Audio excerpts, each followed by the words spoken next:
Comrades and friends, how are you? I just hope this message finds you well, wherever you are. Today being the day of prayer is spoken by Prophet Makandiwa. Today being the 5th of March, I'm also joining the nation in prayer and fasting. Omana, one of my prayer points is kuti omanaka nawe ngoti ataura brain dzake zvine chekuita nematongerwo enyika, as long as zvisiri in favor of vanhu vari kutonga for that time.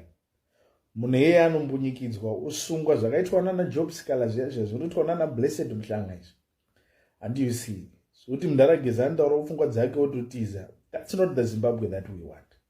So I am praying kuti Mwari pamuchati pamwe leader watakamirira isusu aishuwe ngawapinda pachigaro, vanhu ngavasangosungwa pese pese, power richaabuswa, the judiciary iri captured ichishandiswa kuita zvinhu zvisina matura.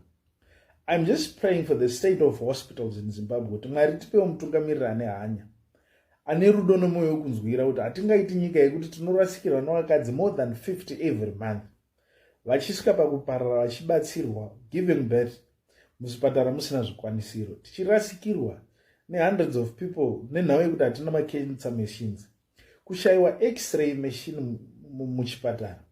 Totarisa state of the roads 45 years after independence. Mwari zvinhu zvichiramba zviri emesi vakomana, vanhu votora mwoyo unomarara wekuti chero tichifambira mudenga nendege zviri pasi hazvina basa. Voita ruti dzavo, ruti yayo vanotogadzira ndichibva kumba kwangu ndofamba neyakati neyakati neyakati, ndo dzega dzinogadzirwa, dzinofamba nemasi hadzigadzirwi. Kunamatira wekuti Mwari mayouth ngaawanawo mabasa. Hakuna nyika isina industry. Hazvifadzi vakomana, taxi kudai so. Munhu wese ari kufamba aine tambo muhuro, munhu wese is being suffocated. We don't want leadership yakadai so. And we are saying to Mwari, enough is enough. You need to come through for us. Hatizvitsvagi kuti waizotaurwa naProfet Makandiwa wati nyika yese ngatinamate. Hatizvitsvagi kuti munhu ndoye kuUFA. Chakakosha chatinotsvaga manzwi anovaka anenge abva mumuromo memunhu anoita kuti nyika iende kumberi.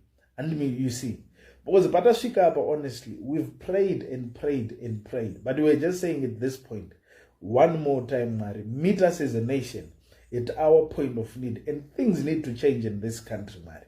We need politics of tolerance. Kwete politics zoti munhu akati ndiriwe triple C, munhu ndiriwe blue movement, wamana akutorohwa netsvimbo, muri kumutemerei, muri kumuurayirei. Nyika yangotaura kuti the only thing chatinoronga chinobudirira kuparadzana pachedu, Zimbabwe ichirasikirwa nevanhu, as if munhu akanzi ndewe rimwe bato imhosva ari kuda kuwisira nyika pasi. That is not the thing. Inini ndiri munhu weZANU-PF, I need to be respected. Mumwe munhu wetriple C ndofanira murespectawo also. Munhu weMDC, I need to respect that person also. Munhu weZipi, I need to respect that person also. Handifaniri kugarwa nemweya wekuti because haasi weZANU-PF ndofanira ndimuponde, iye haafaniri kugarwawo nemweya wekuti because inini handisi weZipi, handiti isi ndiri weZANU-PF ndofanira ndipondwe. Hatina chatinenge tichivakawo komana, hatina kwatinenge tichienda senyika, because chese chatinoita imhodzi. Tikadyara mhodzi yakashata tichanobuditsa zimuti remabasa anenge akashata. So that's not the Zimbabwe that we want. We want people to be respected. Munhu akataura chaataura, nei ataura kudai, angaona chii? Then zvine zviri kutaurwa zvogadziriswa umana. Munhu otaura kuti munyika mune corruption obva asungwa 45 years after independence, vanhu vachitambura zvavari kuita izvi.